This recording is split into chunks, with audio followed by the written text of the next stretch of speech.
నమస్తే, welcome to Vishwam TV. 2023 సాధారణ ఎన్నికల తర్వాత కాంగ్రెస్ పార్టీ అధికారంలోకి వచ్చి 2 సంవత్సరాలు పూర్తవుతోంది. హైదరాబాద్ నగరంలో చూసుకుంటే ముఖ్యంగా సాధారణ ఎన్నికల్లో ప్రజలు కాంగ్రెస్ ను ఒకవైపు పక్కన పెట్టేశారని చెప్పాలి. అంటే కాంగ్రెస్ ని పక్కన పెట్టి అటు బీజేపీని కూడా ప్రజలు ఆదరించకపోగా బీఆర్ఎస్ కు పోలైన మొత్తం ఎమ్మెల్యే సీట్లు కూడా నగరం నుంచి నమోదైన విషయం కూడా మనకు తెలిసిందే.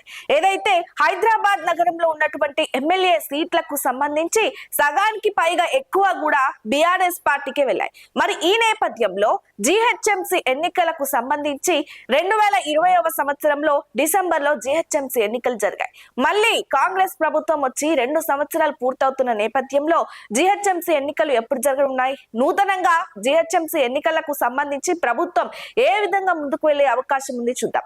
ముఖ్యంగా మనం చూస్తే బీఆర్ఎస్ ప్రభుత్వ హయాంలో 2020 డిసెంబర్లో జీహెచ్ఎంసీకి సంబంధించిన కార్పొరేటర్ ఎన్నికలు జరిగాయి. మరి ఈ ఎన్నికల్లో అప్పుడు ఉన్నటువంటి అధికార బీఆర్ఎస్ పార్టీ తన హవాని కొనసాగించింది. అంటే ఎక్కువగా హైదరాబాద్ నగరంలో ఉన్నటువంటి కార్పొరేటర్ స్థానాలకు సంబంధించి ఎక్కువ స్థానాలు కూడా ఇటు బీఆర్ఎస్ పార్టీకి నమోదైన విషయాన్ని చూస్తున్నాం. ఈ నేపథ్యంలో బంజారా హిల్స్ డివిజన్ నుంచి కార్పొరేటర్ గా ఎన్నికైనటువంటి గద్వాల్ విజయలక్ష్మి కూడా మేయర్ గా ప్రమాణ స్వీకారం చేశారు. మరియు మరోవైపు చూసుకుంటే తార్నక్క డివిజన్ నుంచి కార్పొరేటర్ గా ఎన్నికైన మోతే శ్రీలత శోభన్ రెడ్డి డిప్యూటీ మేయర్ గా కూడా ప్రమాణ స్వీకారం చేశారు. ఈ నేపథ్యంలో వీరిద్దరి పనితీరు చూసుకుంటే బీఆర్ఎస్ ప్రభుత్వ హయాంలో బీఆర్ఎస్ లో కొనసాగిన వీరు 2023 సాధారణ ఎన్నికల్లో కాంగ్రెస్ పార్టీ అధికారంలోకి రాగానే కాంగ్రెస్ పార్టీలోకి వెళ్ళిపోయారు.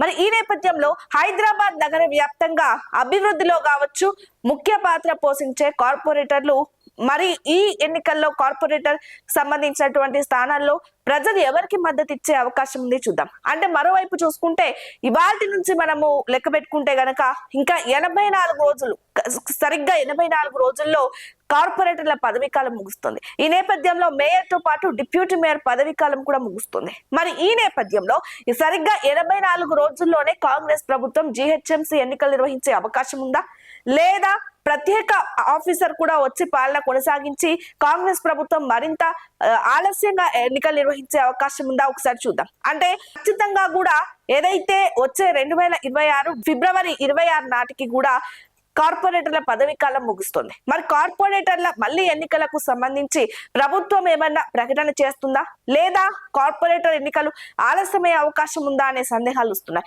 ఎందుకంటే ఇప్పటికీ కూడా స్థానిక సంస్థల ఎన్నికలకు సంబంధించి ఏదైతే జరగాల్సిన సర్పంచ్, జెడ్పీటీసీ, ఎంపీటీసీ ఎన్నికలకు సంబంధించి కూడా ఇప్పటి వరకు కూడా ప్రభుత్వం ఎటువంటి నిర్ణయం తీసుకోలేదు. మరి ఈ నేపథ్యంలో జీహెచ్ఎంసీ స్థాయిలో ఉన్నటువంటి కార్పొరేటర్ ఎన్నికలకు సంబంధించి ఏమైనా నిర్ణయం తీసుకుంటుందా అనేది మాత్రం చూడాలి. ఇప్పుడు నిర్ణయం తీసుకుంటే జీహెచ్ఎంసీ అంటే హైదరాబాద్ పరిధిలో జీహెచ్ఎంసీకి సంబంధించి ఎక్కువగా బీఆర్ఎస్ ఎమ్మెల్యేలో ఉన్న పరిస్థితి చూస్తున్నాం. కాబట్టి కార్పొరేటర్ ఎన్నికల్లో ప్రజలు ఎవరికి మద్దతు ఇచ్చే అవకాశం ఉంది, ముఖ్యంగా కార్పొరేటర్లు ఏ మేర అభివృద్ధి చేయగలిగారో ఒకసారి చూద్దాం.